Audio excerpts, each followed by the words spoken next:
পঞ্চম শ্রেণীর শিক্ষার্থী বন্ধুদের তৃতীয় প্রান্তিক মূল্যায়ন 2024 অর্থাৎ বার্ষিক পরীক্ষার 2024 সালের যে ডিসেম্বরের প্রথম সপ্তাহে হবে সেই তার বাংলা প্রশ্ন নিয়ে হাজির হয়েছি। তোমাদের একটি নমুনা প্রশ্ন এবং সাজেশন হিসেবে ধরে নিতে পারো এটি পঞ্চম শ্রেণীর বাংলা প্রশ্ন নিয়ে 2024 সালের বার্ষিক পরীক্ষার প্রশ্নপত্র নিয়ে এবং বিস্তারিত সেই প্রশ্নের নমুনা এবং সাজেশন হিসেবে এই প্রশ্নটি তোমরা গ্রহণ করতে পারো। তো প্রথমে দেখতে পাচ্ছ যে 2.5 ঘন্টার পরীক্ষা, 100 মার্কের পরীক্ষা হবে।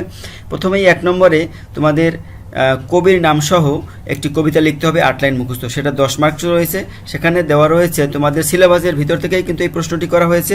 তো সুতরাং সম্পূর্ণ প্রশ্নটি তোমরা যদি ভালোভাবে দেখো তাহলে তোমাদের অবশ্যই একটি ভালো প্রিপারেশন হবে এবং ভালো একটি সাজেশন তৈরি হবে। তো এখানে শিক্ষাগুরুর মর্যাদায় একটি কবিতা দেওয়া রয়েছে। তবে এক্ষেত্রে তোমাদের কিন্তু আরও 2টি কবিতা সিলেবাসের ভিতরে রয়েছে, সেটা হলো রৌদ্র লেখে জয়, আর একটা কবিতা রয়েছে 2 তীরে। তো এই কবিতা দুটো, এই 3টে কবিতা অবশ্যই তোমরা মুখস্থ করে নেবে। কোন কবিতাটি আসে সেটা তো আর বলা যাচ্ছে না। তো আমরা দেখো 2 নম্বরে রয়েছে শূন্যস্থান, সঠিক জায়গায় সঠিক শব্দ আর কি, খালি জায়গায় সঠিক শব্দ বসে শূন্যস্থানটি পূরণ করবে। এখানে কিন্তু এরকম বইয়ের ভিতর থেকে কিন্তু এই প্রশ্নগুলো আসবে, আমরা এটা পড়ছি না, তোমরা এগুলো দেখে তোমরা স্ক্রিনশট দিয়ে তোমরা এই প্রশ্নগুলো সমাধান করে নেবে। আমরা এখানে সমাধান করব না, শুধু প্রশ্নের সিলেবাসটা দেখাবো, প্রশ্নের যে ক্যাটাগরিটা সেটা তোমাদের দেখাচ্ছি। 3 নম্বরে থাকবে রচনামূলক প্রশ্নের উত্তর। এরকমই কিন্তু তোমাদের প্রশ্ন হবে সারা বাংলাদেশের যেখানেই তুমি থাকো না কেন, প্রশ্নের অবস্থা কিন্তু প্রশ্নের কাঠামো কিন্তু এভাবেই হবে, কারণ প্রাথমিক শিক্ষা অধিদপ্তর থেকে এই কাঠামোটি করে দেওয়া হয়েছে। এখানে দেখো রচনামূলক প্রশ্ন থাকবে, যে কোনো 3টি প্রশ্নের উত্তর দিতে হবে। এখানে থাকবে 5টি, যে কোনো 3টি প্রশ্নের তোমার উত্তর লিখতে হবে। এখানে দেখো একটা প্রশ্নের 4 মার্ক করে রয়েছে, অবশ্যই 4 থেকে 5 লাইনের ভিতরে এই প্রশ্নগুলোর অ্যান্সার করবে। সংক্ষিপ্ত প্রশ্নের উত্তর দাও, যে কোনো 4টি, 2 মার্কস করে। তাই এই প্রশ্নগুলোর অ্যান্সার 2 বা 3 লাইনের বেশি দেওয়ার দরকার নেই, যতটা সম্ভব 3 লাইনের মধ্যে দিতে পারলেই চলবে। তো এখানে 4টি প্রশ্নের অ্যান্সার করতে হবে, এখানে বেশি দেওয়া রয়েছে, সবগুলো অ্যান্সার করতে হবে না। তারপর দেখো 2 তীরে কবিতার মূল ভাব লিখো, অর্থাৎ এখানে কিন্তু আরেকটি কবিতাকে টেনে নেওয়া হয়েছে, অর্থাৎ 2 তীরে কবিতার মূল ভাব নিজের ভাষায় লেখো। এখানে এইটা কিন্তু 8 মার্ক রয়েছে, অর্থাৎ এই কবিতার মূল ভাবটি অবশ্যই 3টা কবিতার মূল ভাব কিন্তু তোমাকে অবশ্যই পড়তে হবে, তাহলে ওইখানে একটা কবিতা মুখস্থ লিখতে পারবে আর এইখানে একটা কবিতার মূল ভাব লিখতে পারবে। তো এখানে 8 মার্ক, সুতরাং এখানে 1 পৃষ্ঠা অবশ্যই তোমাকে লিখতে হবে। প্রদত্ত শব্দগুলোর অর্থ লেখো, এখানে 5টি শব্দার্থ থাকবে। তোমার সিলেবাসের ভিতরে যে প্রশ্নগুলো রয়েছে শব্দার্থ, সেগুলোর ভিতর থেকেই থাকবে, এখানে বেশি রয়েছে, 5টির অ্যান্সার করতে হবে। নিচের শব্দগুলো দিয়ে বাক্য তৈরি করো, যে কোনো 5টি বাক্য থাকবে, এখানে তোমার বাক্য তৈরি করতে হবে। আমরা আজকে প্রশ্নই দেখাবো, আমরা অ্যান্সার করতে যাচ্ছি না। তারপর দেখো নিচের যে কোনো 5টি ক্রিয়াপদের চলিত রূপ লেখো, এখানে 5টি লিখতে হবে, এখানে বেশি রয়েছে। এখানে আমরা এক সময় পরবর্তীতে এই প্রশ্নের সমাধান করব, আজকে তোমাদের প্রশ্নের কাঠামোটা শুধুমাত্র দেখাচ্ছি। এবার এটা সহজ পদ্ধতিতেই করা যায়, চলিত রূপ করতে হবে। 9 নম্বরে সঠিক উত্তরটি বাছাই করে উত্তরপত্র লেখো, এখানে 5টা টিক থাকবে, 5টা টিক থাকবে, সেই 5টা টিকের অ্যান্সার তোমাদের এখানে কিন্তু করতে হবে। শুধুমাত্র ক নম্বর দিয়ে সঠিক উত্তরটি লিখলেই চলবে এখানে।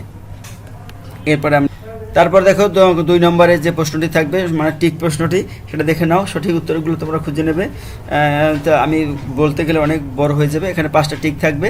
10 নম্বরে যে প্রশ্নটি থাকবে, এখানে একটি অনুচ্ছেদ থাকবে, সেই অনুচ্ছেদে দিয়ে তোমাদের কে, কি, কোথায়, কিভাবে, কেন, কখন, এইগুলো শব্দগুলো ব্যবহার করে 5টি প্রশ্নবোধক বাক্য তৈরি করতে হবে। এটা তোমাদের আগেও ছিল, এবারও আছে, সুতরাং এটা নতুন কিছু নয়, এটা তোমরা অবশ্যই পারবে।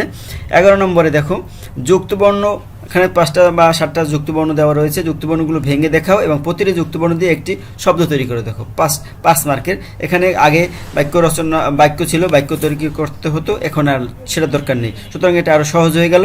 তবে মার্কসও কিন্তু এখানে কিছুটা কমে গেছে, আগে 10 মার্ক ছিল, এখন 5 মার্ক। তো এবার 12 নম্বরে দেখো প্রদত্ত শব্দগুলোর বিপরীত শব্দ লেখো, যে কোনো 5টি। এখানে কিন্তু প্রতিশব্দও থাকতে পারে, তবে বিপরীত শব্দ থাকার সম্ভাবনা বেশি থাকে। তো এখানে এই শব্দগুলোর বিপরীত শব্দ লিখতে হবে, যে কোনো 5টি, সবগুলো নয়। এক কথায় প্রকাশ করো, যে কোনো 5টি। এগুলো কিন্তু তোমরা সাজেশন হিসাবেও গ্রহণ করবে, এগুলো কিন্তু ভালোভাবে করলে আমি আশা করি তোমরা অবশ্যই একটি ভালো রেজাল্ট করবে। এবার দেখো 14 নম্বরে একটি ফর্ম পূরণ করতে হবে। এখানে যদি নাম দেওয়া থাকে তবে সেই নামগুলো ব্যবহার করেই কিন্তু এই ফর্মটি পূরণ করতে হবে, আর যদি না দেওয়া থাকে তাহলে তোমার তথ্য দিয়ে এই ফর্মটি পূরণ করবে। এখানে দেখো তোমার নাম শান্ত বা শান্তা, তার শিক্ষার্থীর নাম, তুমি ছেলে হলে শান্ত লিখবে, মেয়ে হলে শান্তা লিখবে। তুমি শিমুলতলী সরকারি প্রাথমিক বিদ্যালয়ের 5ম শ্রেণীর একজন ছাত্রী, মাতার নাম এখানে দেওয়া নাই। এখানে দেখো তুমি তোমার বিদ্যালয়ের পাঠাগারের সদস্য হতে চাও, সদস্য হওয়ার জন্য একটি আবেদনপত্র পূরণ করো। এখানে মাতার নাম, পিতার নাম কিছু দেওয়া নাই, তোমার মায়ের নাম, বাবার নাম দেবে, রোল নম্বর তোমারটা দিবে, শ্রেণী 5ম লিখবে, জন্ম তারিখ তোমারটা দিবে, শিক্ষার্থী স্বাক্ষর তোমারটা দিবে। তারপরে দেখো, সুতরাং শুধুমাত্র নামটা ইউজ করবে এখান থেকে, আর এই সদস্য ফর্ম 2024 এখান থেকে লেখাটা শুরু করবে। আর শিক্ষার্থীর স্বাক্ষর এটাও কিন্তু অবশ্য এখানে আবার তোমার নামটা দিয়ে দেবে। তারপরে দেখো, যে কোনো একটি বিষয়ের উপর 150 শব্দের মধ্যে রচনা লেখো। এখানে একটি রচনা লিখতে হবে 12 মার্কের। নায়াগ্রা জলপ্রপাত তোমার বাংলা বইয়ের ভিতরে সিলেবাসে রয়েছে। শিক্ষকের মর্যাদা, এটাও কবিতাটা থেকে নেওয়া হয়েছে। আর বাংলাদেশের মুক্তিযুদ্ধ। তো এইগুলো, এই রচনাগুলো হয়তো অঞ্চলভেদে বা জেলাভেদে, ডিস্ট্রিক্ট ভেদে এইগুলো চেঞ্জ হতে পারে। তবে এই বাংলা বইয়ের ভিতর থেকে দিতে গেলে কিন্তু এগুলোই দিতে হবে। এগুলো একটু তোমরা যদি দেখে নাও 150 শব্দের মধ্যে রচনা, তাহলে কিন্তু তোমরা আশা করি তোমরা একটা ভালো ফলাফল করবে। তো আশা করি বন্ধুরা তোমরা এই প্রশ্নটি পেয়ে প্রশ্নের নমুনা সম্পর্কে বুঝতে পেরেছো। আর আশা করি এই প্রশ্নটি ফলো করলেও তোমরা একটা ভালো সাজেশন তোমরা কমপ্লিট করতে পারবে। ধন্যবাদ সবাইকে। আমাদের পরবর্তী ভিডিও বা বিভিন্ন সাবজেক্টে, সব সাবজেক্টের উপরেই আমরা ভিডিও দিয়ে থাকবো নমুনা প্রশ্ন, সেগুলো তোমরা ফলো করবে। সেজন্য আমাদের সাথে লাইক কমেন্টস করে সাথে থাকবে।